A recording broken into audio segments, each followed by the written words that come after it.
and I think I come a normal amount. It's not like 10 or 11 squirts, right? 10 or 11 squirts. Have you counted the squirts? Oh yeah. I think were you the one that made me count the squirts? Probably. We've discussed this. Yeah. You said how many squirts it was. I forget it was. They're called pop shots. Yeah. And I never heard this before. And I've never counted the squirts. 10 or it just I always thought about like quantity, like how much jizz would it fill up? Like what's the volume of jizz I'm making? I didn't think amount of squirts.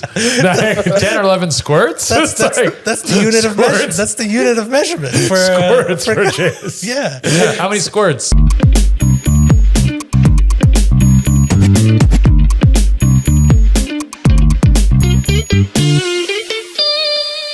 All right, welcome back to another episode of Roger Gets a Machine.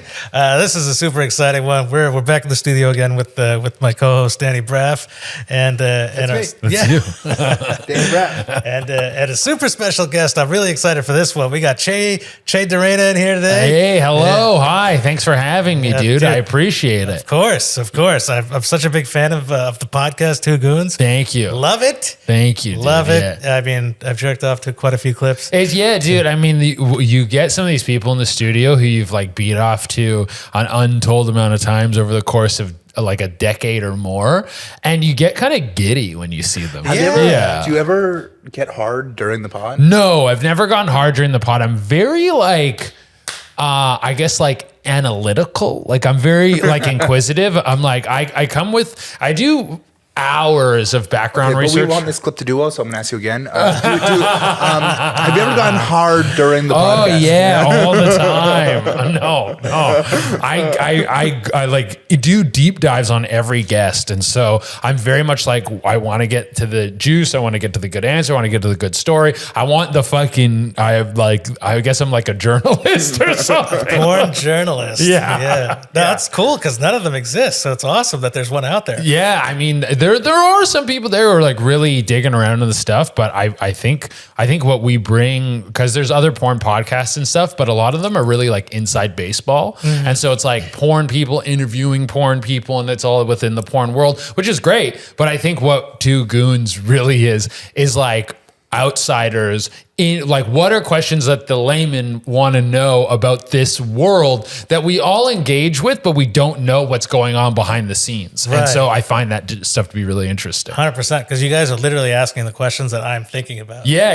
And then there's some crazy stories that these people have. They live like a wild life constantly. Yeah. I can imagine. Yeah. And do you reach out to them or do they reach out to you? It's a mix now. Like when we were first starting the podcast, definitely we were doing all the outreach, but now we've got the podcast to a point where like our clips are going viral constantly, and the pod page is doing crazy well. And so now some big porn stars have started to reach out, and some big creators have started to reach out, and so that's pretty cool. We have on our next two runs, because we book in advance, we have some big guests coming through that I'm really excited for. I don't want to spill the beans. Yeah, can't spill the beans.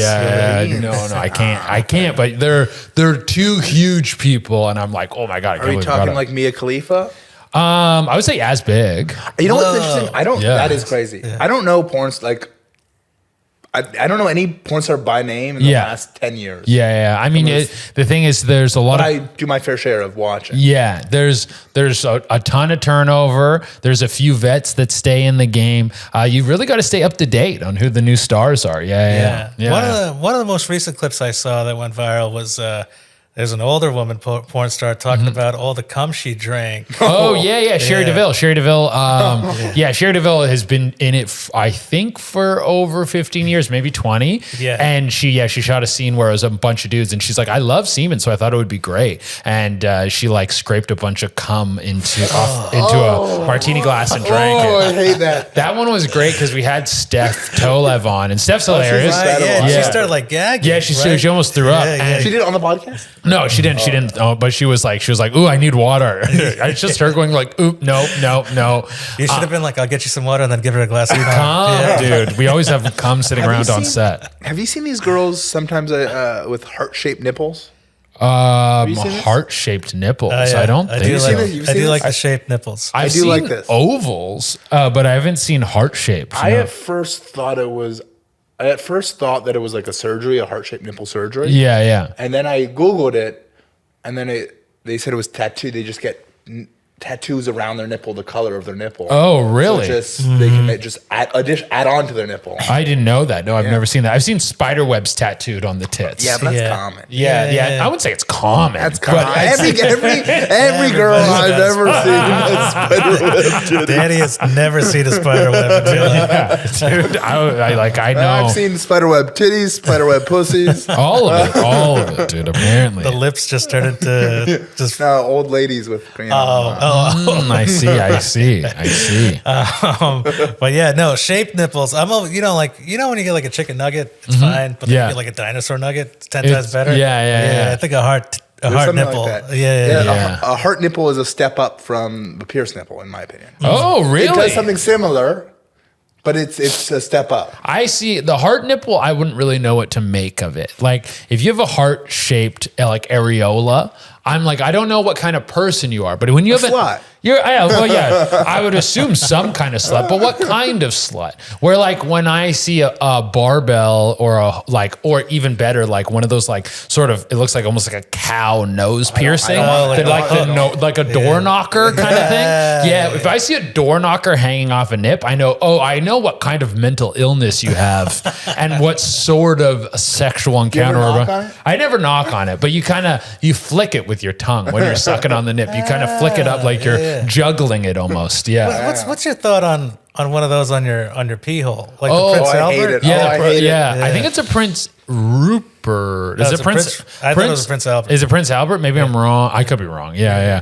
But I know I would never fucking get my dick pierced at all. To each their own. But putting a piercing through my dick is crazy. Because then I knew a dude who had one, and you then have 2 holes in your dick for the rest of your life. Yeah. So you have to piss. When you have the Prince Albert, you always have to piss sitting down because the piss hits the piercing and it just like fucking shoots out like a sprinkler. Like you shotgun your piss out everywhere. Yeah. So no, I enjoy the way I piss. Have you ever had that, but like not because of just because you came and didn't clean it up properly? And then I've never had that. I've heard of the dual stream. No. I think my cum is different than the rest, I guess. Or you guys have different cum, because I've never had that where you're like post jizz. My cum is fucking. It's not firing. directly post jizz. It's like post jizz. It's still like liquid. It's the next morning. No. You don't clean up well enough. Yeah. There's a little bit over and then covering the tip, and then it crusts over. Well, it's not the I've next never morning. had that. I mean, you piss a few times and then it goes away. Like, why is it staying with you till the next morning? Yeah. No, it's like I'll come before I go to sleep. Yeah. And then I'll clean up a little bit, but not enough. Yeah. And then the next morning I do nothing. Yeah. And then the next morning I have to piss. And then it's the first. I have foreskin, so maybe that's part of why. It's like, get out of here. Yeah. I had foreskin up until about 10 years ago. What? Why did you wait? What? I don't understand why you got rid of it like that late in life. That's wild. Okay, well, so my urologist. So you probably know this because you have foreskin. You get that infection where you can't pull it back. No, I have never had that. Really, ever? No. It's very common amongst people who have foreskin. It's called phimosis. Yeah. But the skin phimosis. Yeah. The skin tightens up and you can't pull it back. Yeah. And then, if you do pull it back, if you're horny enough, it tears and it rips and it hurts like a motherfucker. Yeah. So I had this and I was in a monogamous relationship at the time and we couldn't have sex. So I went to the doctor and I was like, what do we do about this? Well, he's like, well, it's just going to keep happening if you're prone to it. So the only way to get rid of it is to cut it off. Okay. And I was like, okay, let's cut it off. And then a week later, I found out there was a cream I could have used. Oh, really? And it would have went away in like 2 days. Oh, whoa. Yeah. I was so annoyed. That doctor was pro or anti foreskin, I should say. No, I've never had that. I remember the day I like went underneath my dick skin.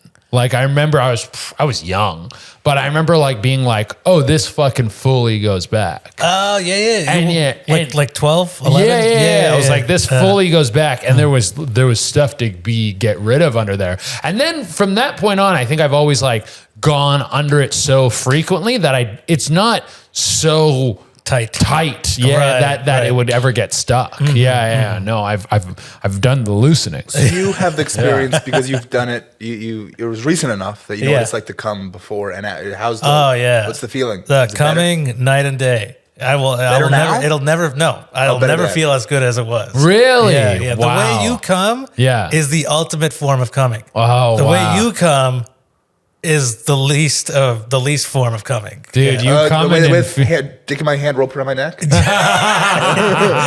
that rope around the neck to feel it. He doesn't. He's got the turtleneck. That is something I have thought about because I know that I have like an increased, I guess, sexual nature compared to most of the people I know. And I was like, I think it just feels better for me. I think some people, everyone's built differently, and some people like coming and orgasms and all that stuff is so much better that they just are naturally hornier because they're experiencing, like, if someone is like asexual or something, I legit think the wiring in their dick and balls or vagina or whatever to their brain, that isn't as potent. So you're like, of course you're not as horny. Right. Yeah. Because up here it's not wired. Yeah, exactly. Do you regret it?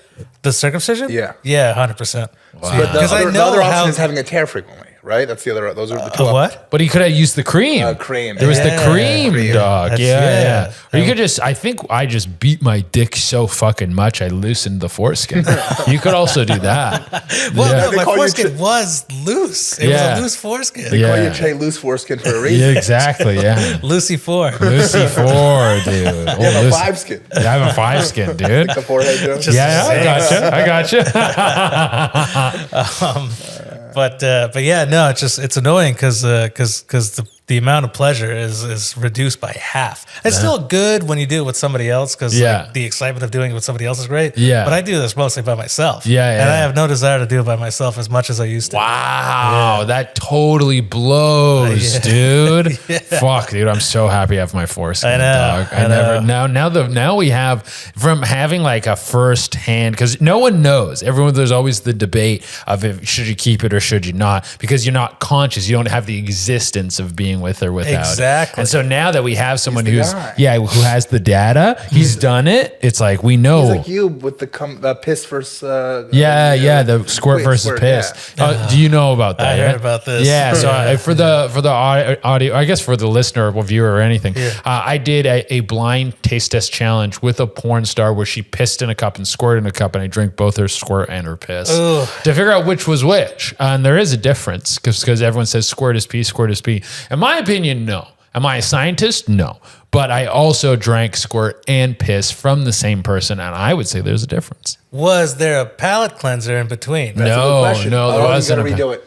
Yeah. You might have to redo it. There wasn't a palate cleanser. Do it right now. Piss and cup. Yeah. Which one is which? Yeah. We just need to get the That squirt. would also be interesting, like a piss taste test, just different genders, different races, see if there's a difference. There was these guys who made such a fucking funny video where, you know, those videos where it's like a bunch of different kinds of Coke and there's straws in the bottle and it's like, what are they? It was that, but it's all piss. And then he's drinking the piss. And they're like, that guy's old. Has to be an old dude. And then they drink one and they're like, this is what's all about. That's the piss of a little Chinese boy, isn't it? That's that video. I wish I knew who fucking made that video, but it was so funny. I'm like, that's fucking great. Was that real or was that just like? No, it was just a sketch. It was a sketch, but yeah. But you actually drank both piss and squirt. I did it for real, dude. Because the idea of the video was like, I wanted to do something that I couldn't do in a regular sketch. I wanted it to like push the like boundaries of what you can do in a sketch. I wanted it to be like Jackass. The kind of idea was like, it was like comedy meets Jackass, like a stunt meets science, like an informational thing, even though it wasn't really science. But there was a little bit of informational stuff in there. I did a little bit of research. Originally, I went to a urologist, and I had a urologist speaking about the difference between squirt and piss as we were having Joanna like fucking vibrating. It was Joanna Angel, the porn star. Okay. She's like using a vibrator on her clit to squirt and me catch the squirt. As this is happening, you have like this video of a urologist playing, and he once he saw the final edit, because I needed his, like, it went on Pornhub, so you need like everyone's identification to be put on Pornhub. Right. He was like, I can't be in this, and I told him everything it was before, and he was down, but then afterwards he wasn't, which is totally fair. Like it's very pornographic for sure. It's not something. It's not jerk off worthy, but I mean, I don't know, maybe someone could jerk off to it. But it was comedic, but I guarantee you, Yeah, that someone someone beat off to it.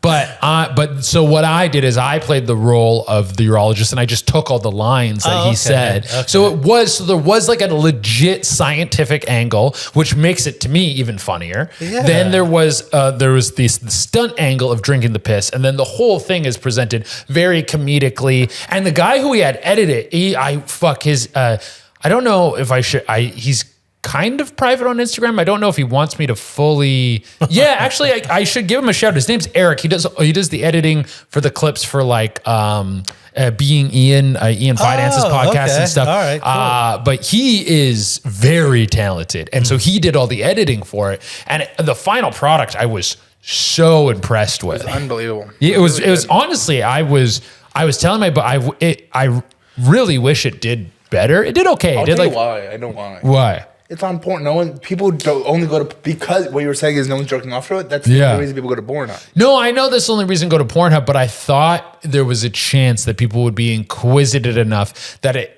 could maybe go viral. And there's some stuff on Pornhub that does decent. Like some people just post like their streams and their gaming footage and stuff on Pornhub just because they're like, it's a good, the platform does an insane amount of traffic. Yeah. And it didn't do horrible for a long form video. In terms of long form content, it's my best performing piece of long form content. How long was the video? It was 16 minutes. Okay. And it did 40,000 views. It's pretty good. It's not bad. It's good. Yeah. But I wanted, if it had done like 200,000, 300,000, a million views, I would have done a whole series because it was called Sex Myths. And I would have done different sex myths and done like a 7-part sort of thing and brought on a different porn star each time. And like, I kind of had a plan for it. Yeah, someone get circumcised live on camera, say what it's like. Oh, we could do that. Dude, if someone was willing to do that, that would have been wild. I would have faked it. I would have put some ham on it. Yeah. You could fake it. And but then there was an element of it that I was like,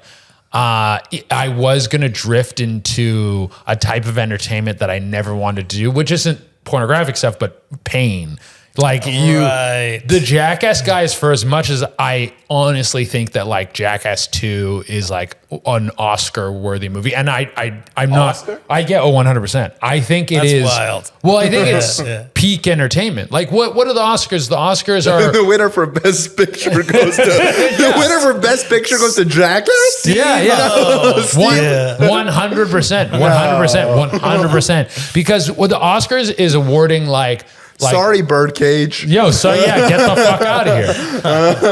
The Oscars is awarding like great films, things that are unique and creative and push boundaries and are like peak entertainment. Because even if it's fucking, Birdcage or Return of the King or Jackass, what movies, all of them at the end of the day, whether you consider them art or entertainment, they're all entertainment. Art is entertainment. I'll give you that. Jackass checks all those boxes. Jackass 2 is a masterpiece. Yeah. Jackass 2 is one of the funniest. Is that the one where Preston sweats in a cup and Steve-O drinks it? No, yeah, maybe. That might be the one where he sweats in a cup and Steve-O drinks it. I know it's for sure the one where he shits in the tube and then he vomits with like the fart helmet. Yes. That and Borat are both like... Borat's the funniest thing I've ever seen. Yeah, I would say both of those like...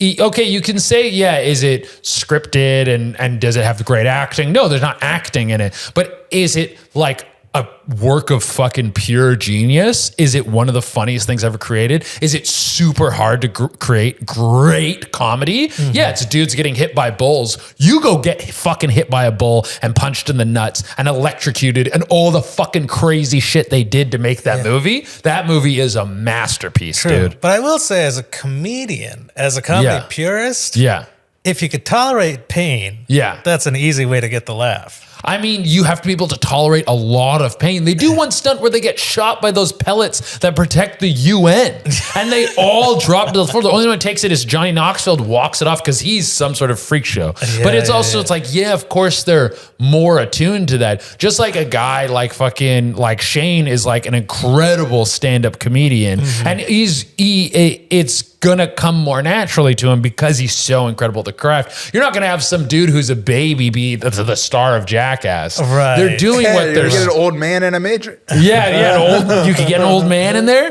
But of course they're gonna be attuned to that kind of stuff. But it's still, there's a level of creativity, a level of balls that it takes to fucking make that shit. Yeah. And I think it's amazing. I think it deserves insane recognition.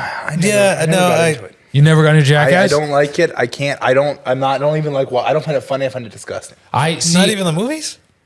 Wow. I think Jackass is something that we could sit down and watch right now. It might gross you out, but most people who find, like, especially dudes who find that kind of shit funny would love it now. And we could watch it in 20 years, it would be good. You could watch it in 100 years and it would be good. And not only that, it would be good in any fucking language, any fucking culture. That's true. You could show this to people in China. You could show this to a fucking uncontacted tribe and they would love it. They would love it. I will say, Jackass, those kind of movies do have good replay value. Like, think of like the biggest Oscar movie ever. I don't know, Titanic. Yeah. Even if you watch it 5 times, you're over it. You can't watch Titanic anymore. But you can watch Jackass 100 times. Yeah, and it's so good, dude. It's so good. It is close to perfect piece of media. It's incredible. Yeah, that's pretty good. Yeah, there's a reason those guys' careers have done so well off of that.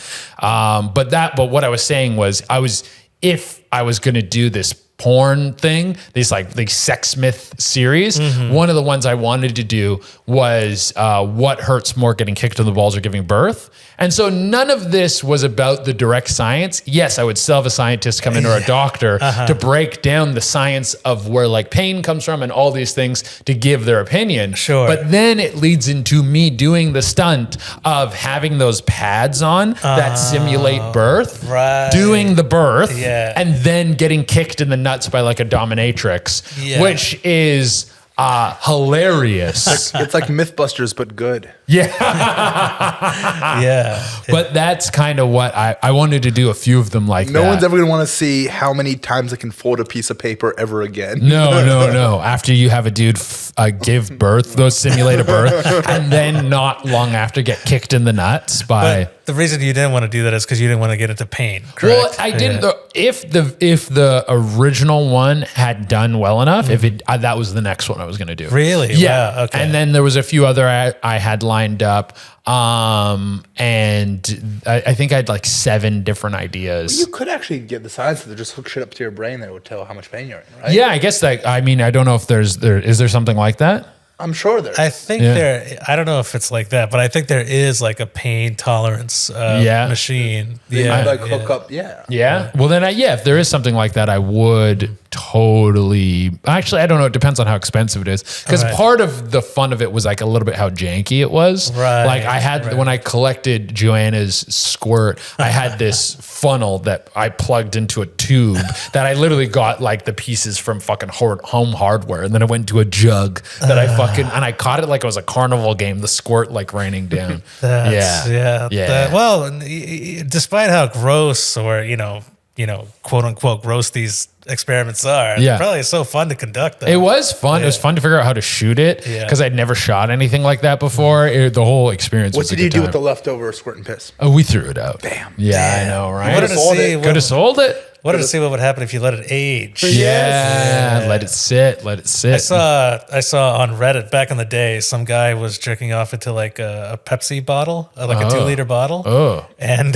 he collected it over like 13 years. Yeah. And you could see like bright yellow at the bottom all the way to fresh white at the top. Oh, Jesus. It's like layers of cum over the years. Jesus. So gross. Dude, there was also the My Little Pony jar experiment. You know about that? No. You know about the idea of it. I don't know what it is, but I'm not going to like it. Yo, dude, this is like a famous Reddit thread where it was a dude who did something similar where he put a My Little Pony figurine in a jar and he was like, I'm going to jerk off into the jar every day until I fill the jar. And then he went dark and people were like, oh, he's gone. He's not going to finish it. And then he came back and he's like, hey, sorry. Like the experiment kind of got put on hold. I left the jar next to the radiator and it kind of like fucked up the cum. And I had to like transfer it. And then there's him like transferring the thing. And who knows if it was real. Maybe it was real. Maybe it wasn't. What was it? It was like viscous and it's viscous, and there's him with gloves on, like pouring it and everything. Yeah, it's. I hate this. I can't believe you guys don't know the My Little Pony jar And then he poured it into a bowl with some cereal, and then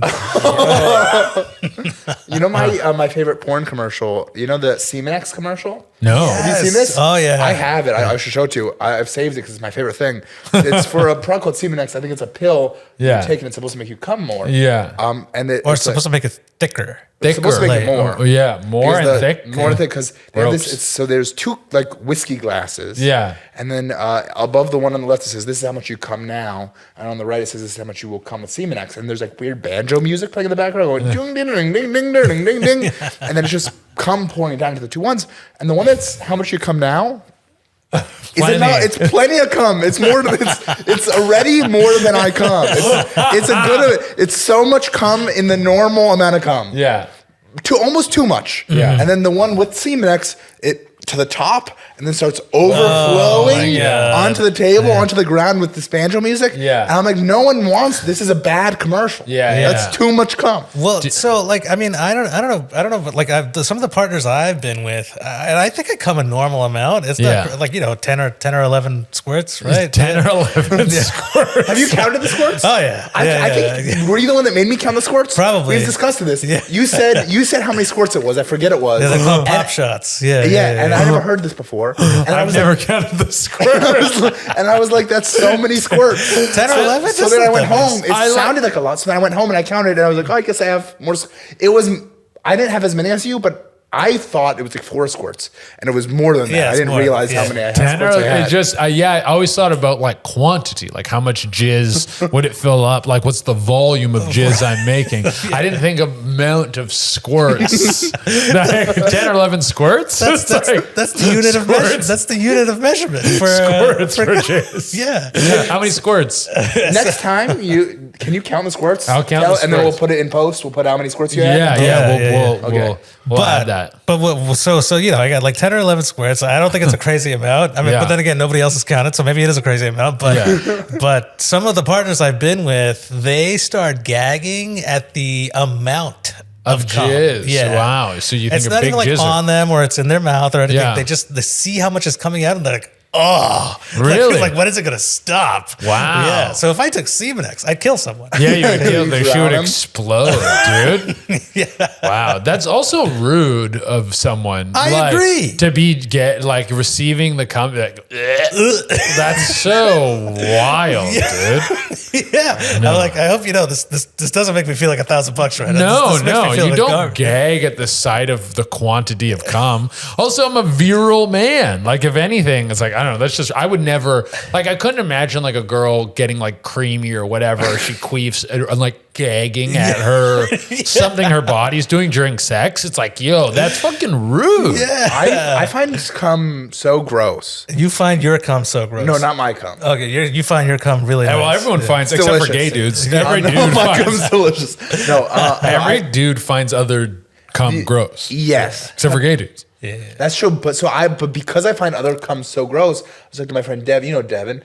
I was talking to Devin, who's gay. I was like, "So how do you?" He goes, "Yeah, but you don't like it." I go, "I don't understand how do girls like?" Because some do. They claim they do. Some do. Well, but I couldn't hide it. If someone were coming on me, even if I were to try to hide it, I would noticeably not be enjoying it. There's a Reddit page called Cum Haters. Oh. And it's girls getting cummed on and they don't like it. And they start freaking out. And they're like, and lots of times they're in pornos and stuff and they'll be like, and it's like, well, it's not lots of times, they're all pornos. It's not like any home footage shit. Right. But it is. But yeah, some girls do really hate cum. Some chicks love cum. It's like the Sherry DeVille thing. She's like, I like semen. So she thought collecting all the semen would be good.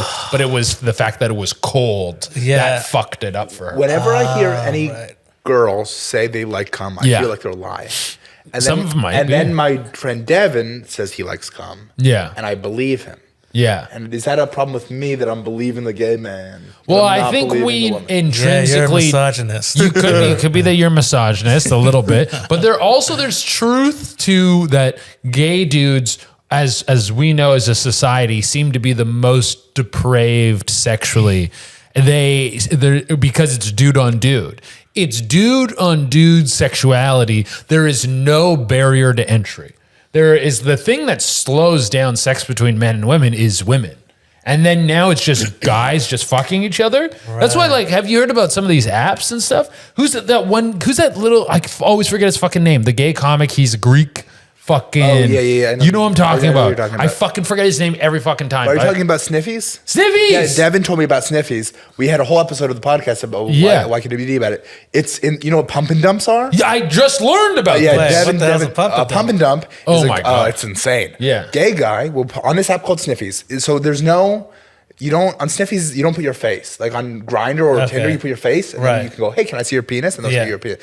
On Sniffies, they don't show your face. It's just your penis and your hole and your location. And your location, dude. Your location. Your penis and your asshole. Your asshole and if you want, you can go, can I see your face? But you don't have to see someone's face. Then your location, it's people will organize a pump and dump. They'll be like, here's where I am. Between the hours of 4 and 7 or whatever, come fuck me. And they'll just like, and people will line up like a fucking deli, pull a number, and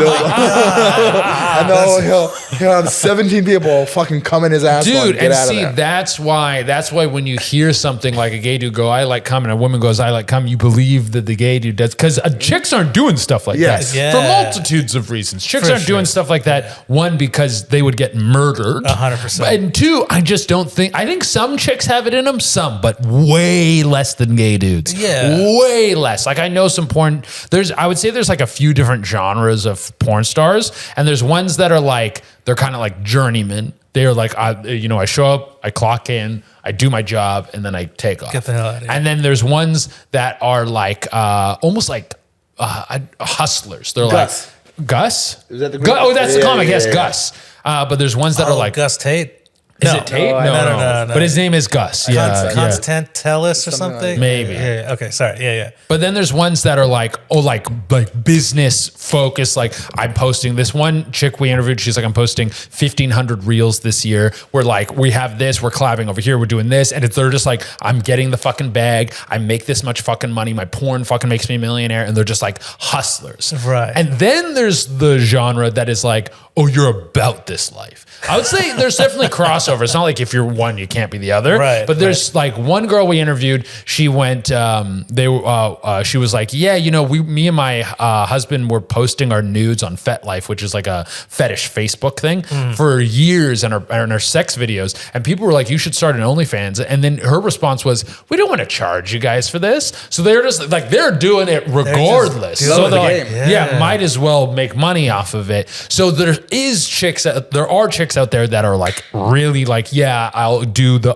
whatever the chick's version of a pump and dump and shit is, gangbang shit. But there's so much less of that versus Bonnie Blue. You got Bonnie Blue for money. Yeah, she's hustler for sure. Yeah. But she's also, she would be like cross of hustler and about that life. But there's another one. There's Bonnie Blue and there's one Lily Phillips. Yeah, Lily Phillips. Yeah. They're both the same, but they are also enemies. They're not friends. Oh no. Were they you would think they used to be friends. There's been a falling out. There's a whole bunch of stuff. Have you met him?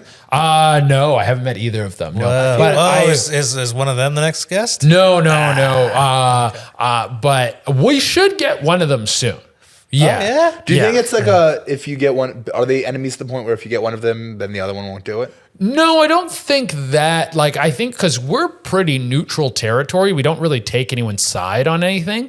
And so if one wanted to come and hash out and tell their side of the story, would have the other one come through as well. I mean, ideally, the ideal pod would be have both of them on at the same time. And then have them hash it out on the podcast. That's the dream scenario. That would be amazing. Yeah, that would be amazing. That'd be amazing, dude. Yeah. Also, that's Bonnie. I feel like that's in the realm of possibility. It could be. The ultimate matchup. Yeah. And Bonnie Blue and Lily Phillips, that's like really the first time that anyone from the UK has really captured the hearts and minds of people's balls. That's true. Yeah. What's the number now? Like I think Bonnie's at like 15 in one day or something. She did 1,000. She tried to do 2,000, but then she got kicked off of OnlyFans. Wow. And that's where some of the beef started from, was because she got kicked off of OnlyFans, and then she made like a list and sent it to OnlyFans and said like all these other creators should also be kicked off. And then the other girls were like, yo, why the fuck are you trying to take us down with you? Right. And then that's where the conflict started. That's like you get shot. Bobby Bobby gets when Bobby got shadow banned, and he's like, "Why am I shadow banned?" He didn't do it publicly to me. He would just go, "This person does this shit." I go, "Yeah, that's fine. You complain to your friends. You don't go to tell Instagram. You don't tell you shadow ban. Shadow ban this fucker too. Yeah. That's crazy though. Yeah. She tried to do 2,000 in a day, in one day. In one day she tried. So, how do you like? I mean, you know, what are the logistics? Yeah. What are the? So what? You get to the point of no return, and then you just go in and so you kind of, there'll be, from what I heard, we interviewed Annie Knight. So Annie did like 500 and something in a day. And she's Australian, and she used to collab with Bonnie, then had a falling out with Bonnie. Now she does stuff with Lily. Like it's, so we interviewed one of the people in this realm of these multi-dude gangbang things. And so a bunch of people show up, they all have their papers, they're all tested. And it kind of is like people waiting in a queue, and if you're ready to go, you like go in, and you don't necessarily get to nut. You are kind of on a clock. And she also did say there were a couple standout dudes that like, hey, your time's up, and she was like, no, he can stay for a little longer. Oh wow. Yeah. And she would like, I think what she said is she would have like, one person would be fucking her, and she'd be like jerking off a dude and like blowing another dude. So it's kind of like when you're already getting stimulated, and then when a dude's ready, you like rotate in, and one guy rotates out. I feel like this 1,000-person stunt has been done by multiple people now. Right? Yeah. Well, or like multi-dude. No one's done 1,000, just Bonnie, but other people have done large amounts. Wasn't there another? It wasn't Bonnie. There was another person that there was a YouTube video, and there was like she was crying at the end. That was Lily. Yeah, that was Lily after doing 100. That was 100. That wasn't. Yeah. Oh, okay. Yeah. Who was the OG? Houston 500. Right. No, there was a chick who did 900 something. I can't remember what her name is. And she did it at like the World of Sex convention in like Sweden or something like that. And that was in like the mid 2000s, I want to say. I can't remember what her name is though. Mm-hmm. Yeah. Do you believe if you had to participate in one of these, 1,000-person gangbangers, would you be number 1 or 1,000? You want not one. So there's one. Yeah, one. You want one. You want 1,000? No. 1,000 seems kind of cool. No. But also keep in mind, on the Bonnie one, the 1,000 one, she actually had more than 1,000. It was like 1,057. Yeah. Or because there were people left over there, and she was like, I don't want to. They waited for hours. I'm not going to tell them no. Oh, poor guys. No, she let them do it. Oh, she did let them do it. Yeah. Oh, okay. Yeah. So I don't know. I'd like to be the last guy. The last? That's crazy. You want to be the last dude at the 1,000 dude gangbang? I want to be memorable. You want to be memorable. Number 1 is not memorable. You're gone. I mean, but you're in there after all those dudes. Oh, yeah, it's got to okay. They're all tested. They're all clean. But they're all. There's like.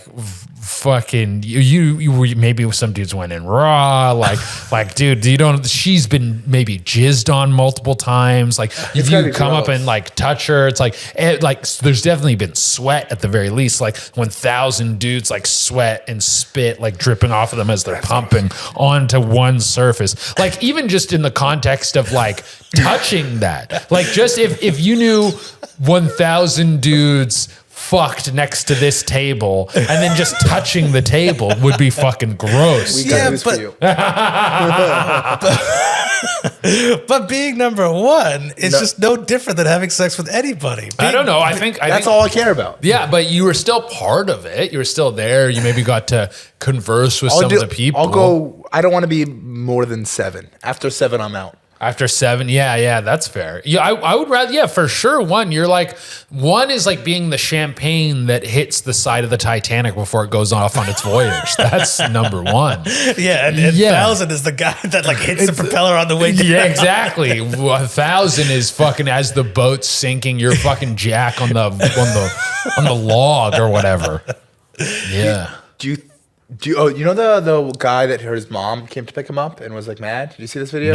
No. On like one of the guys, his mom found out where he was and came and like there's video of it. Yeah. He comes and goes, "Get my son out of there!" Like, and it's pretty crazy video, but I'm wondering if it was a publicity stunt versus it could have been. Real. You never. I mean, the 1,000 dude gangbangs in themselves are publicity stunts. Sure, yeah, it's not because it's like there's some sort of artistic integrity or some like revolution in porn or something. It is sort of I wouldn't say, I don't know if it's the peak, but it is a a symptom of this like constantly online, everyone is their own media platform thing that we exist in now. Like, it doesn't matter if you're a fucking plumber or if you're a porn star or if you own a coffee shop. The smartest thing you can do for your business to survive is start fucking posting on TikTok and get some eyeballs on your shit. Yeah. Because unless you have some other way, and if you're in like a small town or you're word of mouth, like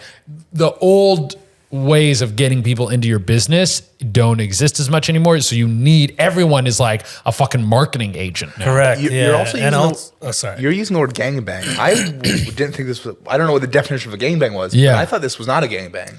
For a gangbang, it doesn't have to be many, many guys at the same time. So simultaneously. There is a few dudes, like I told you, one dude will be fucking her and she's prepping the rest of them. Yeah. That's technically a gangbang. I think it's definitely a multi-dude gangbang. That's what I think. There's not enough minutes in a day to do 1,000 one after the other. You'd have to. There's sharing going on. You'd have to be a little efficient there. Sharing is caring. Sharing is caring. Yeah. And then also going back to like these, people needing to post, right? And one of the things that usually gets a lot of people's attention is quantity. There's this page I follow, and I've said this, but I don't know if I've ever said this on a podcast, but I use this Bonnie Blue thing as an example all the time. There's a page I follow called Viral Video Club, and he is very good at breaking down why people go viral, like why videos are successful, why people are good on social media, and his content is incredible. And he talks specifically about this one dude, I can't remember this guy's name, but he ran a marathon that was the length of Africa. So whatever, an ultra super whatever marathon, literally from the top to the bottom of Africa. And he did that, and since that point, he now has basically had most of his career made off of him doing, seminars and talking and teaching and all sorts of stuff. He was like, for your career, you can kind of do a bunch of little things and build your career, or you can do one hard thing once and then have everything blow up off of that. For sure. And Bonnie Blue was kind of like, I'll do one hard thing once. And she's done other things since then that are very difficult and all sorts of stuff. But that really was the career maker for her. Yes. Yeah. That's crazy. Do you think she watched this viral video? I don't know. She's a fan of Viral Video Club and was like, aha, that's what I'm going to do. Yeah. Yeah. Imagine it, if it could just be as simple as the Hawk Tuah girl, you just got to fuck 1,000 people instead. Dude, the Hawk Tuah girl, well, she fucked up royally, but she was also like 21, 22. Why did she fuck up royally? Well, she had that crypto scam. Oh, yeah, but I don't really. Do people care for real? People were pissed off. Yeah, well, people wanted her to fail already. Yeah. She was just sort of like, Hawk Tuah girl was like the product of industry. In my opinion, the Hawk Tuah girl was like, she was a meme that went viral. And then people at like UTA or like these agencies went, oh, we're going to try and shoehorn someone who had 15 minutes of fame into an actual career. And that has happened successfully a couple times, but there really was no reason to give a fuck about this person. Like after she did the Hawk Tuah thing, it's like, okay, let's look at who she is. It's like, oh, she's actually kind of this sweet, wholesome country girl. And that's not interesting. Yeah. I think the Rizzler's fucked. Do you think the Rizzler's fucked? I think he's more fucked than Hawk Tuah girl because the whole world, because he's younger and he's so fat. Yeah. But everyone because he's because he's like, this young chubby boy. It's cute. Yeah. But everyone's telling you, you're the man, you're the man, you're the man. Yeah. There's going to reach a certain age where this is no longer cute. It's sad. But he's going to believe he's the fucking man. I think he'll hopefully be set for life by then. It'll be like, hopefully like a Frankie Muniz situation where it's like after Malcolm in the Middle, it's like you never need to work again. Well, you still got to do if you're smart with your money, invest, buy property or whatever. Hopefully his parents are like managing him well. And he's doing bar mitzvahs. The Rizzler? Yeah, I saw him. He's making public appearances at bar mitzvahs. You make that money. How much money do you think he charges for that? For a bar mitzvah, I would hope it'd be 50,000.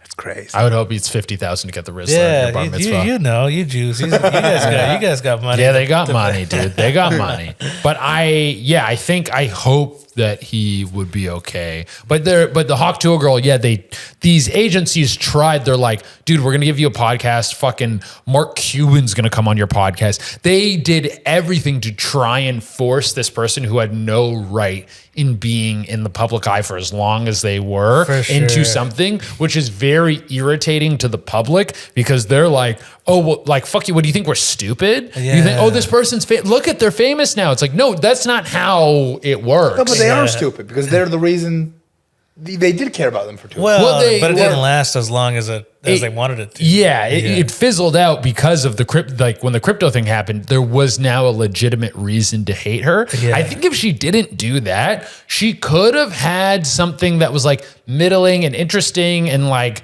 kind of kept it going for long enough where maybe she does actually build a legitimate level of talent. Yeah. Where you can hate her, but she has enough social presence to stay around. But she totally fucked that up and kind of disrespected the fact that she was even there in the first place. 100%. Like you shouldn't have even been as popular as you were. So to pull that kind of shit, it's like, yo, you don't know how little grace you have if you're trying to do shit like this. Dog. It's so true that you mentioned that because like ever since she became big, I was literally looking for a reason for her to fail. Yeah. I was waiting for it. Yeah. Because it shouldn't have been as big as it was, but it was. But then, of course, it tumbled. The Rizzler, on the other hand, the Rizzler has proven a certain amount of staying power. Like, he hasn't got past that child star point yet, but he might not Costco need guys to. are done.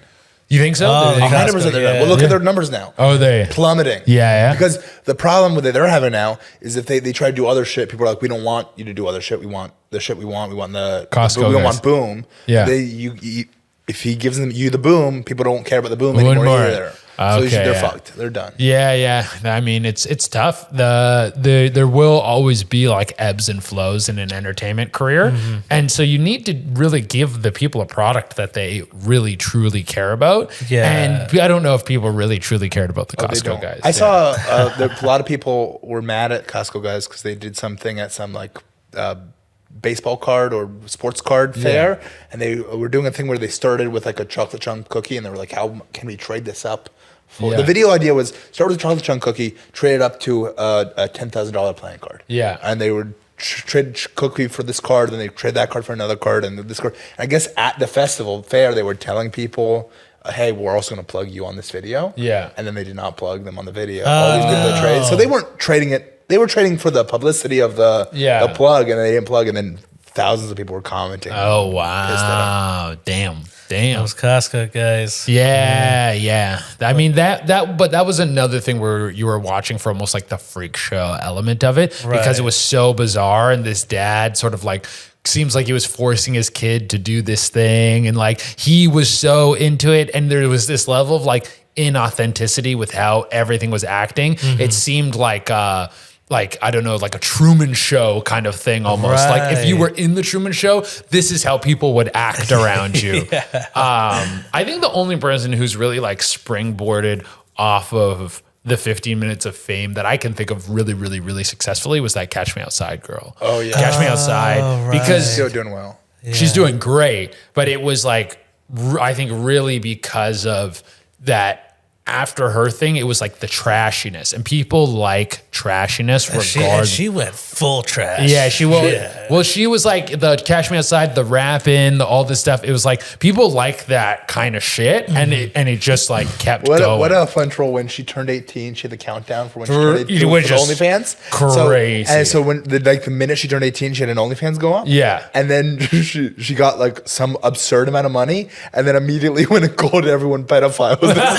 Because they're waiting. Anyone who bought that should be on a list. That's crazy shit. I've always said that about like that barely 18 or the barely legal genre. Yeah, it's crazy. Yeah, I'm just like, if you're waiting for, if the fact that they're barely legal is turning you on, that means you are. It's fucked. Louis has a good bit about that. Oh yeah? Yeah, it's great. Oh, have you seen him working it recently? Okay, it's good. Right on. Recently? It's in his current hour that he's touring. Wow. Because this whole barely legal topic. I saw him do it at the Dojo of Comedy in Morris Plains, New Jersey. And I saw him do it in Naples off the hook. Oh, that's sick, dude. So he's doing small rooms right now. Well, now he's doing, this was when he was working on this hour. Yeah, now he's doing theaters. now he's doing theaters with it. Yeah, but it's the same. But it must be great to see him before he takes it to theaters when he's like, I'm just working shit out. You can see me in the small place. Cool. It's really, really cool. Fuck yeah, dude. Yeah, isn't that the crazy? Comics are the only people you want to see in the gym. Everybody else, you want to see them when they're built. I agree. I do, but most people don't. I think because we're comics, we find it interesting, and hardcore comedy fans do. Yeah. But I think average comedy fans, the majority of comedy fans, they like to just see the worked out stuff. They want to see someone kill. Wow, I'm so jaded. Yeah, I think theater is nice, but club is the best. But once you get to like arena or like stadium, you're like, it's not as fun anymore. Well, yeah. So you've done stadiums, right? You've opened for Kreischer. Yeah. How's that? I mean, it's cool as hell, dude. It's the coolest shit in the world, dog. And for Kreischer, it's incredible because his stuff is so much of a performance. Like he has these like huge LED screens and he has a whole crew that comes and loads everything up. Before you go on stage, they have the tops off cam, I think it is. So there's a camera that goes around and like locks in on these like fat dudes and they take their shirts off and they're like, and the crowd goes like, brah! And it's like the opposite of like, it's kind of like a kiss cam, but it's the opposite of like normally if you were to put someone on camera on the Jumbotron, like what's her name? Pamela Anderson, like her fame story was that someone put her on the Jumbotron at a fucking Blue Jays game or something. Right. But you would be like a hot chick or something where it's like, we're just like, here's some fat dudes. And they're like, yeah. And then he does this whole intro video that's like super inspiring and cool. And then he has several openers. And then his whole thing is like, 2.5 hours. Like it's long. He'll have 3 openers and then go and do like an hour and a half or more. When he does the fully loaded thing, isn't it more than 3 openers? I think the fully loaded, like insane. Yeah, the fully loaded, he'll have. Have you done that? No, I did the Tops Off tour. Okay. That's what I did. Okay. But yeah, then he'll go on, he'll do like an hour and a bit of like what he's working on or what the next special is going to be. And then he'll do the machine. And then when he does the machine, he has all these like little anecdotes and stuff that he'll go on these little tangents within the machine to almost keep the joke fresh for him and for the audience. So it's never the exact same every time. It's really impressive to watch. Yeah. Like he's on there and he's crushing it. And he's such a good storyteller that you're listening, even when it's not like joke, you're like, well, what happened next though? Like I need to know what happened next in the story, dude. He's great. Man. Well, I mean, he has to with the crazy success that he's had. Yeah, exactly. I always have a theory that every person that like makes it to the like that level, like arena, huge. Yeah. Even if someone that people shit on, they're all great. 100%. Like you have to be. You can think that like you can shit on them because you saw something bad of them online. Yeah. Once you see them live and you see that level of crushing, you're like, you're here for a reason. No one makes it solely based on luck. Well, it's luck and talent. Oh yeah, you are doing something to cultivate like this many people. So few people do it, and you can you can take a section of a podcast or one joke you didn't like, and you can try and shit on, try to make them look bad. There's a whole. I'm not a big YouTube guy. I don't watch a lot of YouTube, really? But there's a whole genre of like comedy hate. Shit. Yeah. People make these like long docu-series on like why someone sucks or why their career is ending or why whatever. And they're a super successful person. I know. The only reason you're talking about them is because they're so successful that your video gets views based on just their name alone. Yeah. So it's so crazy. I didn't even know that existed. And like why comedy's at, I guess, that level of fame now that you have like basically like People magazine style fucking like gossip shit made about us. These gossip things can sometimes be bigger than the. So there'll be a podcast gossiping, shitting on like the regs, which is a podcast I produce, and then it will get more views than the rest. So how is it that more people watch the thing shitting on the thing if they're not actually watching the thing? That's one thing I'll say about a fucking hater. This is like I think critics are necessary, like especially depending on the volume of what something is. A comedy critic I have no respect for because a comedy critic is like, there's no barrier to entry to do comedy. Exactly. If you are like, oh, this is shit, then you go do it. Yeah. You could, if it's, you literally just need to walk up to like, you need a mic and that's it. If you're a music critic or if you're a movie critic, it's like, yeah, learning to play an instrument or having like a multi-million-dollar budget to make a movie is a much more intense investment. So it makes more sense to have a critic. Yeah. But at least a critic is an educated hater. They've watched a ton from the genre. They've probably watched all the shit you've made, and they watched the thing you did that they don't like, and they're critiquing it well, whether it's from it actually being bad or a political perspective or whatever. But most haters are just sheep that heard an opinion. Oh, they're like, Kevin Hart sucks. And it's like, oh, why? Well, because he sucks. It's like, well, which one of his movies suck? I wouldn't watch his movies. You don't even know. You don't even know why you don't like him. Instead of just saying, I don't care or I don't know, you define a piece of your personality on disliking a thing that you don't even know why you don't like, which is such a shitty fucking loser person. At least earn a perspective, dude, which is so fucking lame. But yeah, anyone who made it to a certain level, like you'll get to this. This is all, we've probably all experienced this. You're sitting in like a green room at some like rink-a-dink club or rink-a-dink room, and there's a bunch of comics that are like 3 or 4 years into comedy, and they're all having this conversation of like, so-and-so famous comedian isn't funny or is a hack or something. That's, I will say until the end of time, the like 4-year comic is the worst version of any fucking comedian, because you got to the point where you have like a good 10 or 15 minutes and now you feel like you've been doing this around your little scene. Oh, I'm great. I crush. You probably have had a few crushes, but you haven't for one, you haven't really done an hour, which is a completely different fucking thing. You haven't done an hour in a shit room in a town full of people that don't agree with you and don't understand your references. You haven't had to think on your feet. You haven't had to crowd work your fucking ass out of a shitty room. You haven't had to do any of the tools of comedy shit. So when someone says like X famous comedian isn't funny or isn't a good comic, it's like you go toe to toe with them in a fucking hell gig where you both have to do an hour and see how fucking good you do versus them. And they will fucking do comedy circles around you. You can have your opinion of being like, I don't think that person is funny, but saying someone's like a hack or they're not good or blah, blah, blah. It's like, and part of the reason, the only part of the reason why they have the confidence to say those things is because they're not even qualified to be in the circles where that information would get back to that person. Yeah, exactly. If you knew you were sitting in a fucking qualified green room where a friend of that person was in there, you wouldn't have the balls to say that fucking any of shit. Those things, yeah. Anyways. What I love. Sorry. That was incredible. Oh, that was awesome. And what's also fun is that you are still around those 4 years comics, so you're talking shit about them, and you are gonna see it. No, sometimes I'll be in those green rooms, and I'll be like, yeah, fucking. Also, I've been doing comedy for way more than 4 years. Just sorry, no, I wasn't saying that. No, but I go. I'll do a spot fucking anywhere. That's what I think is awesome about you is you fucking do the huge shit, and you also do the small shit. I'll do a spot anywhere. I don't give a fuck. I just want to do spots. I just want stage time. I've never given a fuck. I just want to work on the craft, and that's how I've always been. No, that's purest. That's man. so cool. Yeah. And I like, there's like people that are like really successful. Every once in a while, I'm at an open mic. There's people that I'm like, oh, you're too successful to be at this open mic with me. And I'm like, it's so fucking cool that you're so like, not you, but I don't know if I've seen you, but I've seen other people. I'm like, why are you even here? And it's like, but it's kind of cool that it is cool that they'll do it. Also, part of it is not all the doors in New York have opened to me yet. That's part of it too. Well, but even if they did, I mean, in time,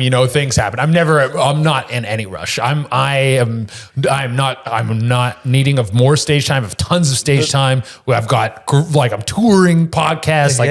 Things are great. The two that I think are like Jamie Wolf and Usama Siddiqui are like stellar comics. They can get spots anywhere they want. Yeah. You'll still see them at literal open mics. I'm like, this is nuts. Yeah, well, you're like, I need to work on something. I've got these ideas on stuff, and it's like that's what I think is like when you're a real you really love the fucking craft of comedy. Yeah. And I think that's one of the cool things about this city. Like you don't see that anywhere else. Yeah. It's just like in New York City, you'll go to an open mic and you'll see people like, Jamie Wolf and Usama Siddiqui. Nowhere else will you see that. Yeah. And that is what I think is super important for a healthy scene. The Toronto scene, that's the scene I came up in. Yeah. So I had been doing comedy for maybe about like a year and a half. And in 2014, I moved to Toronto and just started like grinding. Okay. And since then, I haven't been there in a long time, but I only get information from for my friends who are still there, it seems like COVID really like sort of annihilated the scene. Did it? And the thing that it fucked up was the open mics. Kind of all the open mics went away. And before we had this like beautiful pyramid where at the base you had all the open mics. And then in the middle you had like book shows, and then at the top you had the club spots. Okay. And there was this cross-pollination where club comics would still pop into because there was a few good mics that would have audiences, and they would pop in, do a spot, and you got this cross-pollination of like a brand new open micer getting to see a pro work on shit or turn a shitty room into a good room, and seeing what like these skills are. And then we had like a very friendly community where like, yeah, pro would like sit at the bar after, and then a comic would approach him like, hey man, you're so funny. Could I ask you something?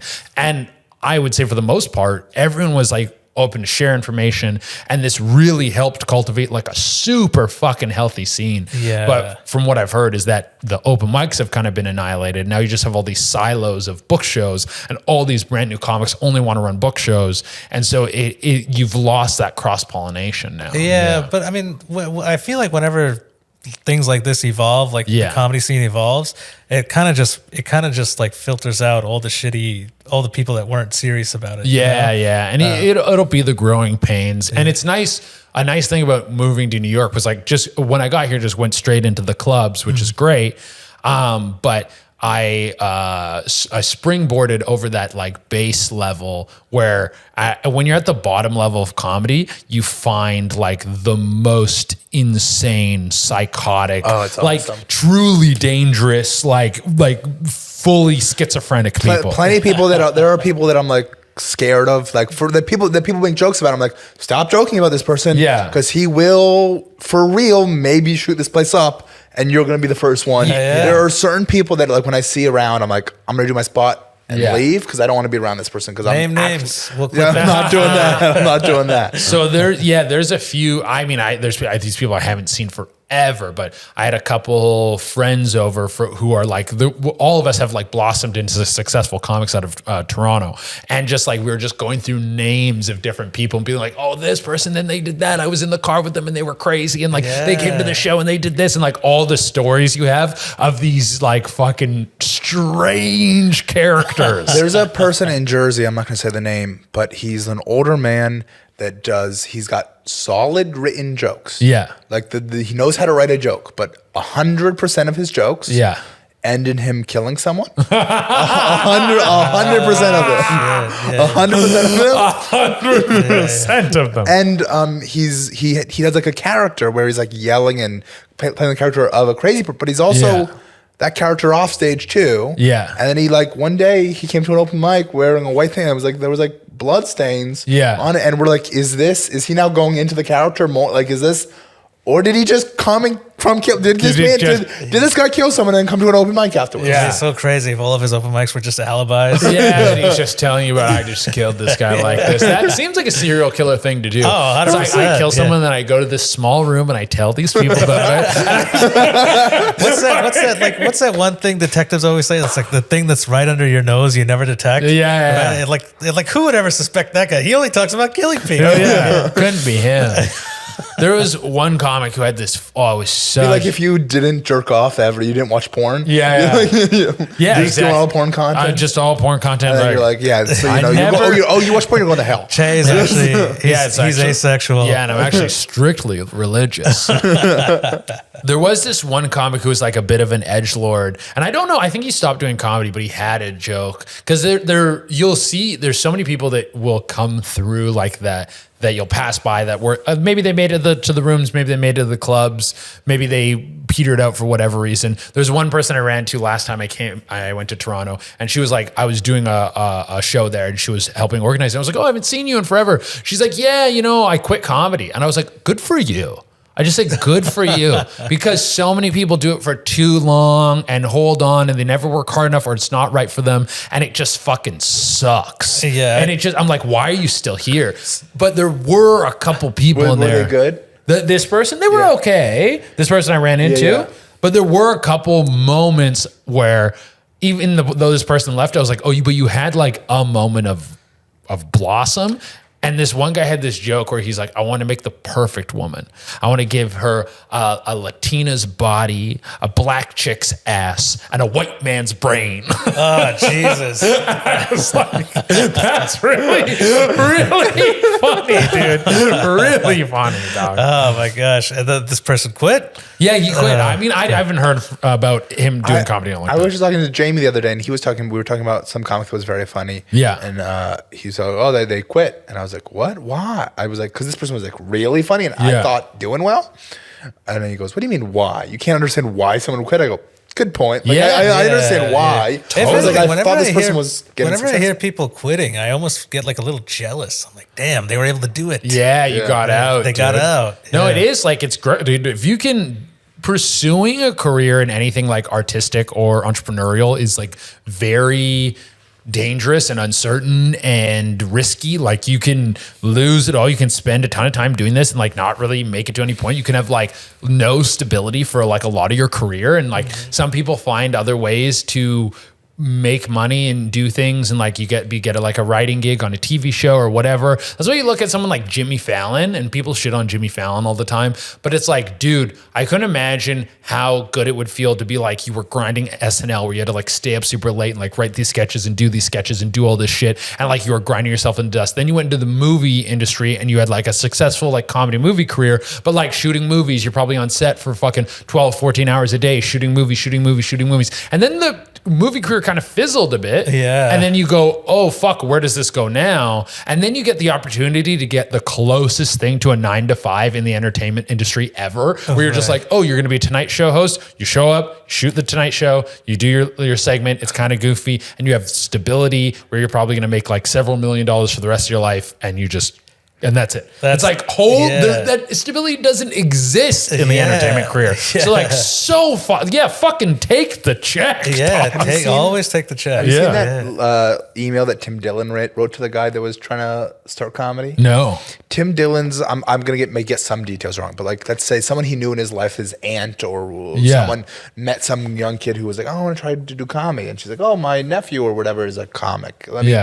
So he gave this kid Tim's email, and the person wrote, "Is like, hey, dear Tim, I'm just starting out. Do you have any tips on what to do when I start?" And Tim wrote back this brutal, like, best advice I could do is don't do it. Quit now before you even start. It's gonna ruin your life. You're gonna lose all your friendships. You're gonna do it. And it was just like to say this to someone starting out, it was like brutal. And at the time when I first read, I was like, oh, this is nuts. Yeah. And now I'm like, oh, I think that was the right advice. Yeah, I think he's right. He said something very similar to me. Like one of the first gigs I did with him. Yeah. And I thought I had an incredible set, and I was like looking forward to meeting him and chilling with him in the green room.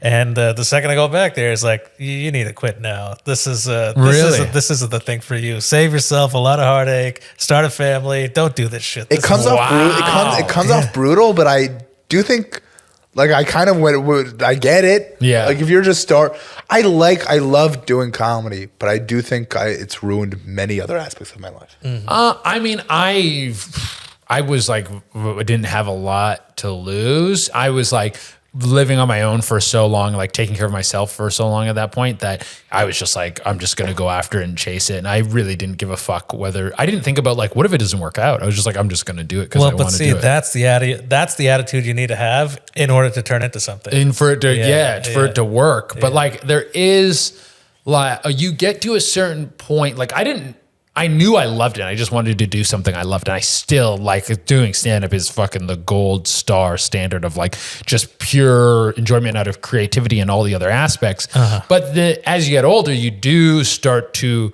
crave things, like stability, like I don't know, a backyard, like a space, and relationship with real people, relationships that some relationships are hard to maintain when you're doing a front-facing career like this. You're traveling all the time, 1,000 people fucking you at the same time. And I am fucking 1,000 people. Fucking 1,000 people. These are all things people want. But I've been fortunate enough that I'm 13 or so years in now, and to have the level of success I do. Because there's some dudes who are like 20-year road dogs and then just kind of popped after that. Like, so to have the level of success I do now, I am so fucking happy that I have good stability. The future looks great. I don't like worry about money or anything like that. Like, I'm saving, like, you know, like all things within the next few years, owning property and all that kind of shit.